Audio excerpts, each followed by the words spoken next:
नमस्कार, मी सुप्रिया तुम्हा सर्वांचं स्वागत करते आहे स्वयंभू विजयी भव या यूट्यूब चॅनलवरती। आपल्या चॅनलवरती आपण मेडिटेशनचे videos, mindfulness living, positivity, affirmations या सगळ्या गोष्टींची चर्चा करत असतो। तर आज एक खूप सुंदर आणि जिव्हाळ्याचा विषय घेऊन मी आलेली आहे। व्हिडिओ शेवटपर्यंत नक्की पहा। आवडल्यास त्याचा अवलंब करा, लाईक, शेअर आणि कॉमेंट जरूर करा।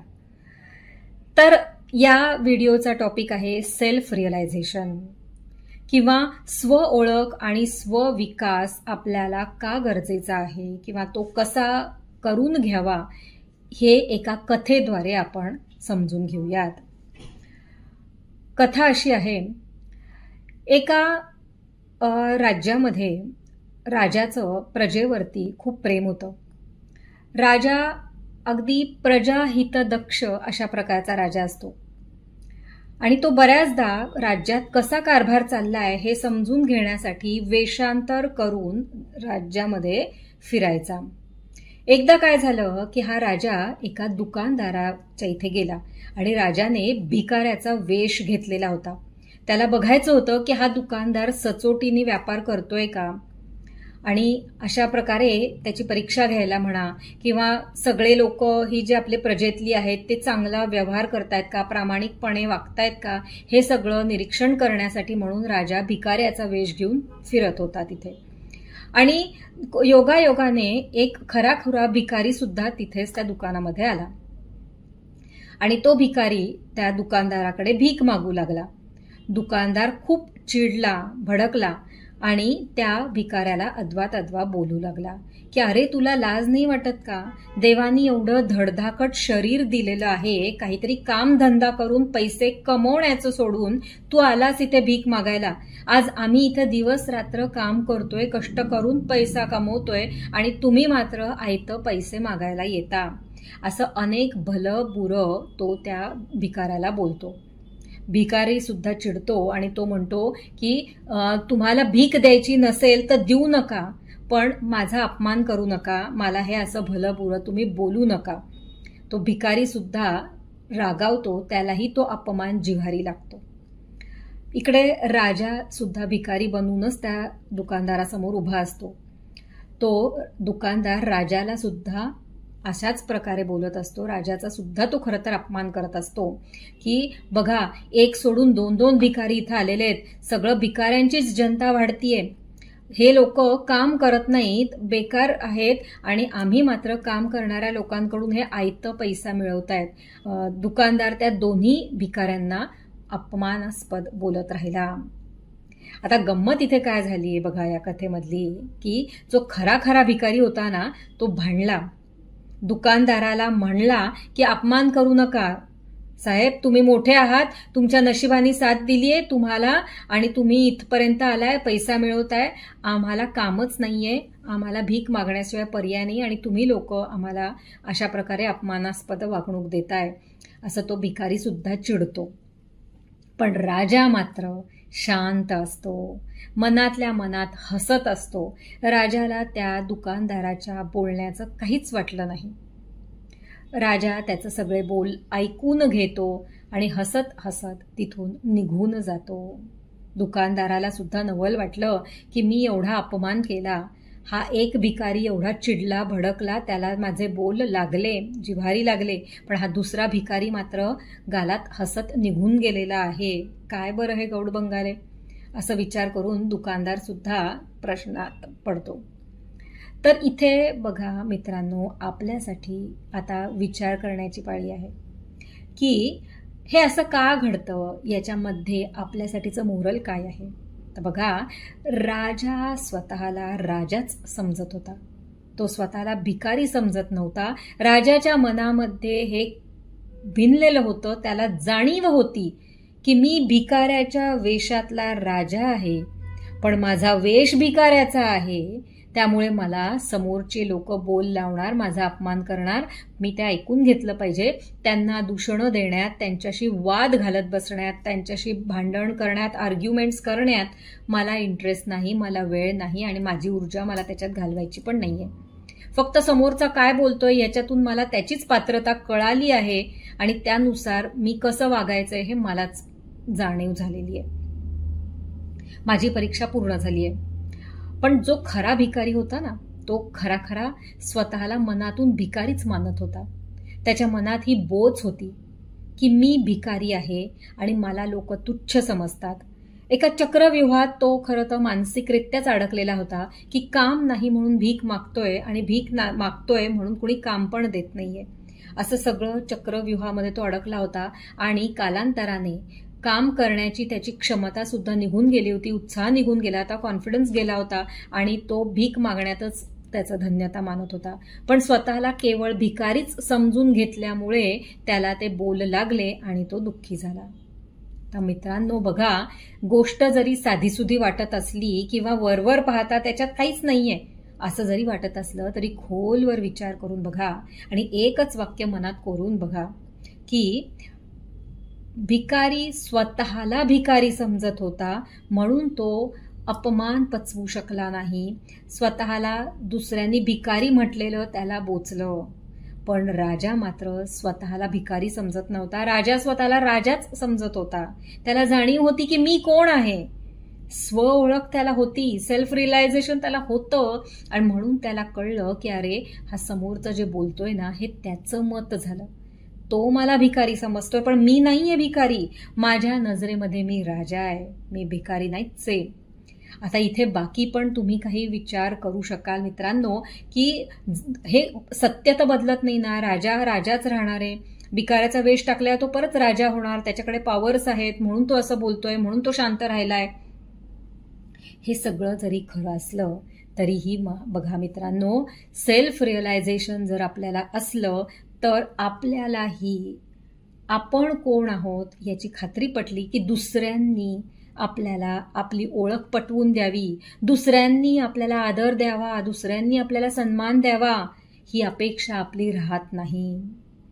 हे खूप मोठं जीवनाचं सत्य आहे आणि हे जर आपल्याला कळलं, हे जर आपण अवलंबू शकलो तर बघा आपल्याला अपमान, मान, सन्मान, सुख, दुःख या सगळ्या गोष्टींच्या पलीकडे जाता येणं सहज शक्य होणार आहे.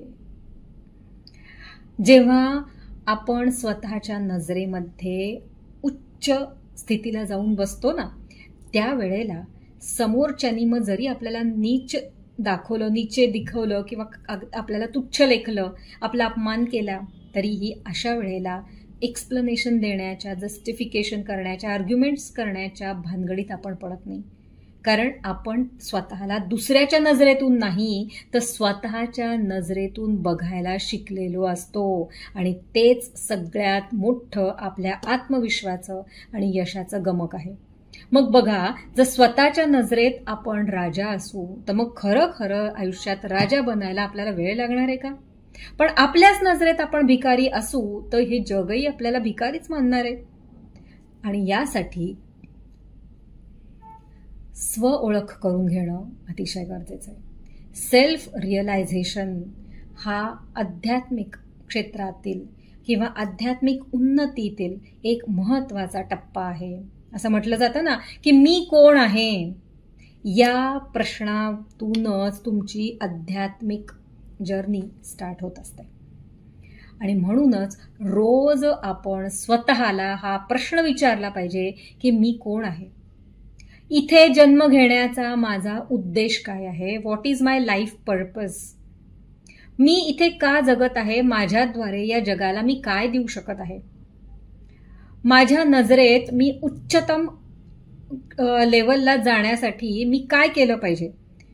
या सगळ्या गोष्टींचा जेव्हा आपण विचार मनोमन करायला लागतो ना त्यावेळेला त्याचे सगळे पडसाद आपल्याला आपल्या आयुष्यावर दिसायला लागतात. बघा मित्रांनो, आपलीच प्रतिमा आपल्याच नजरेत जेव्हा उंचावली जाते तेव्हा आपला कॉन्फिडन्स आपोआप वाढायला लागतो.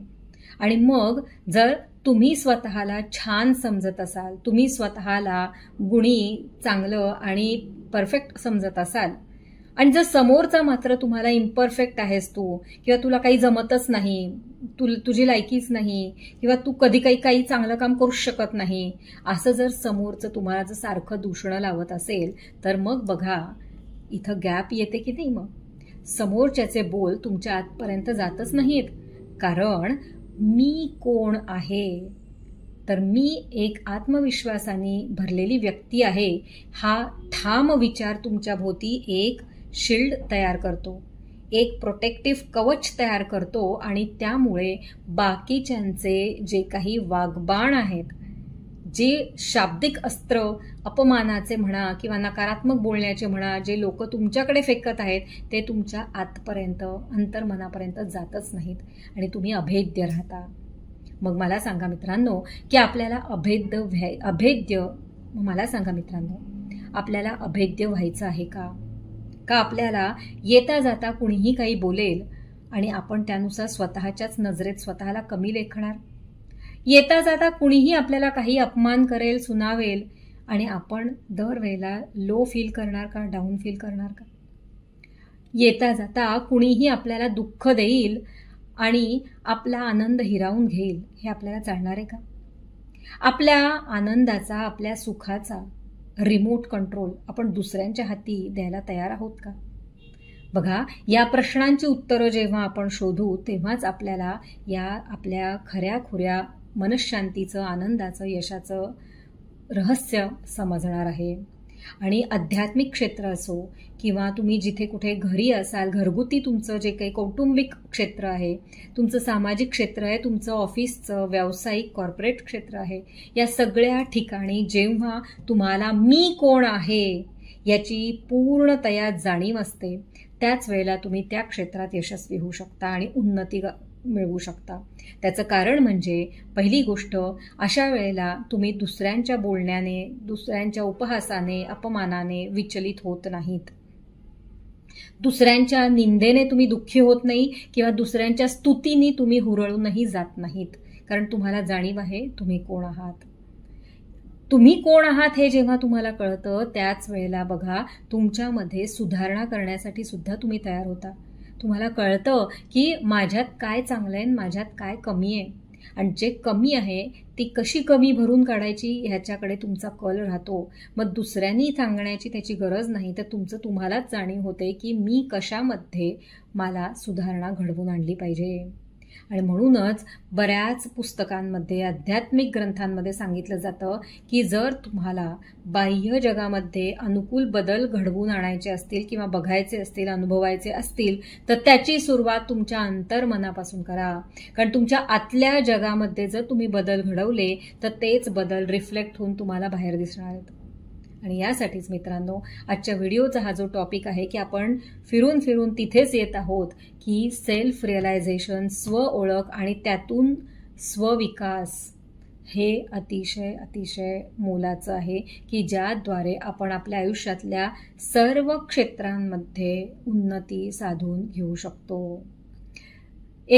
अजून एक उदाहरण इथे आपल्यासाठी की बघा, आपल्याला जर का आपल्या मध्ये बदल हवाय, पण आपण आरशासमोर उभं राहिलोय आणि त्या आरशामध्येच आपल्या जी काही प्रतिमा दिसते त्यामध्ये जर आपण बदल घडवायला गेलो तर आपल्यात बदल घडणार आहे का? नाही घडणार आहे. मी जर आरशात बघून माझ्या आरशातल्या प्रतिमेला जर टिकली लावायला गेले तर ती टिकली माझ्या कपाळावर लावली जाणार आहे का त्या आरशातल्या माझ्या प्रतिमेच्या कपाळावर लावली जाणार आहे? आणि जर आरशातल्या प्रतिमेला मी काहीही जर टिकली लावली म्हणा किंवा आणखीन काही गोष्टी त्या आरशातल्या प्रतिमेबरोबर केल्या तर ती फक्त प्रतिमेला केलेल्या गोष्टी आहेत. माझ्या स्वतःमध्ये त्या गोष्टी घडणं अशक्य आहे. आणि हीच चूक बघा मित्रांनो, आपण कळत नकळत आपल्या आयुष्यात करत राहतो. आपल्याला वाटतं की या व्यक्तीमुळे मला त्रास होतोय, या परिस्थितीमुळे मला त्रास होतो, या घटनेमुळे मला त्रास होतो, माझ्या आयुष्यात ना मला वेळच नाहीये आणि म्हणून माझी प्रगती होत नाही. मला कित्येक गोष्टी करायच्या आहेत, ध्यान करायचंय, मेडिटेशनची प्रॅक्टिस करायची आहे, स्वतःसाठी वेळ द्यायचा, व्यायाम करायचा, डाएट करायचंय, स्वतः खूप सुंदर वेळ घालवून स्वतःसाठीचा आणि छान पुस्तकं वाचायची आहेत, अनेक गोष्टी आहेत माझ्या बकेट लिस्टमध्ये, पण मला वेळच नाहीये आणि मला त्यामुळे काही जमतच नाही. ऑफिसमुळे वेळ नाही, मुलांमुळे नाही, घरामुळे नाही. एक ना दोन अनेक एक्सक्यूजेस आपले तयार असतात आणि याचमुळे मग मला सांगा, हे एक्सक्यूजेस म्हणजे काय, की जणू काही आपण त्या आरशातल्या प्रतिमेवरती सगळं जे काही गोष्टी करायच्या त्या करतोय, पण जोपर्यंत आपण हे एक्सक्यूजेस दूर करणार नाहीत आणि स्वतःला ओळखून घेऊन स्वतःमध्ये बदल घडवायला सुरुवात करणार नाही, तोपर्यंत परिस्थिती बदलणार नाही. परिस्थितीला दूषणं देऊन किंवा वेळच नाहीये म्हणून आपल्याला वेळ कधीच मिळणार नाहीये. म्हणतात ना की आवड असेल तर सवड आपोआप मिळते. तसंच आपण सुद्धा केलं पाहिजे की आधी स्व ओळख जर केली तर मग स्वविकासाच्या संधी आपल्याला आपोआप प्राप्त होत जाणार आहेत. तेव्हा मला आशा आहे मित्रांनो की हा विषय तुमच्यापर्यंत नक्की पोचलेला असेल. यावरती तुम्ही नक्की विचार करा. तुमची मतं, तुमचे सजेशन्स कॉमेंट्समध्ये नक्की नोंदवा. तुमचा काही अनुभव असेल, तुम्ही जर काही सेल्फ रिअलायझेशन करून स्वतःमध्ये बदल घडवायला सुरुवात केली असेल तर ते सुद्धा तुम्ही कमेंट्समध्ये सगळ्यांबरोबर नक्की शेअर करू शकता की ज्याची प्रेरणा सर्वांना मिळेल. तेव्हा व्हिडिओ संपवता शेवटचे काही शब्द असे आहेत की आपण सेल्फ रिअलायझेशनची कास धरूयात, स्व ओळख करून घेऊयात, स्वविकासाची मुहूर्तमेढ रोवूयात आणि आपल्या आयुष्यामध्ये त्या यशाची पताका आपण फडकवूयात. सर्वांना विजयी भव या शुभेच्छा देऊन हा व्हिडिओ मी इथेच थांबवते. Thank you so much. धन्यवाद. भेटूयात पुन्हा अशाच एका सुंदर नवीन विचाराबरोबर, प्रेरक विचाराबरोबर. Thank you so much. धन्यवाद.